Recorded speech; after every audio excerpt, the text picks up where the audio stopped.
Dans la nuit tragique du 6 octobre 1996, des rebelles ont attaqué notre hôpital à Lemera, en République démocratique du Congo.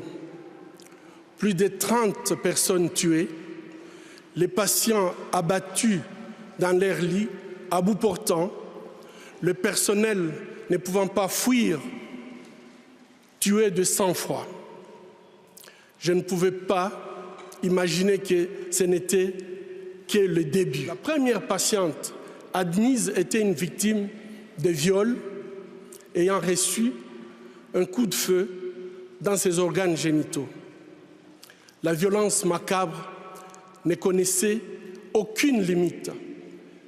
Cette violence, malheureusement, ne s'est jamais arrêtée. 2 heures plus tard, l'ambulance est revenue.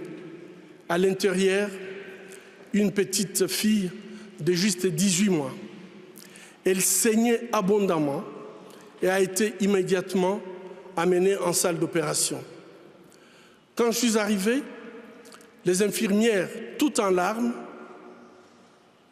la vessie du nourrisson, son appareil génital, son rectum étaient gravement endommagés par la pénétration d'un adulte. Mais ce n'était pas un mauvais rêve, c'était la réalité. C'est devenu notre nouvelle réalité en République démocratique du Congo. Ces 2 bébés ont été suivis de dizaines d'autres enfants violés. Lorsque la 48e victime est arrivée, nous étions désespérés. Le viol, le massacre, la torture, l'insécurité diffuse, le manque d'éducation créent une spirale de violence sans précédent.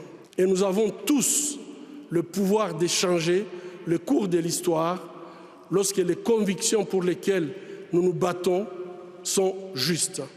C'est au nom du peuple congolais que j'accepte le prix Nobel de la paix. C'est à toutes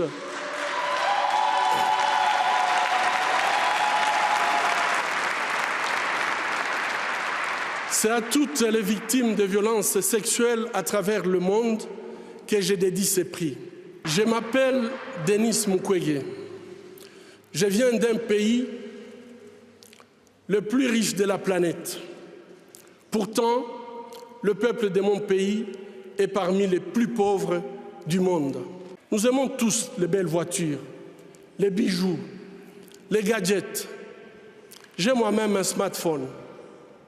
Ces objets contiennent des minéraux qu'on trouve chez nous, souvent extraits dans des conditions inhumaines par des enfants jeunes qui sont victimes d'intimidation et de violences sexuelles. En tant que consommateur, le moins qu'on puisse faire est d'insister que ces produits soient fabriqués dans le respect de la dignité humaine. Bébés, filles, jeunes femmes, mères, grand-mères, et aussi les hommes et les garçons violés de façon cruelle, souvent en public, en collectif, en insérant du plastique brûlant ou en introduisant des objets contondants dans leur partie génitale. Je vous épargne des détails.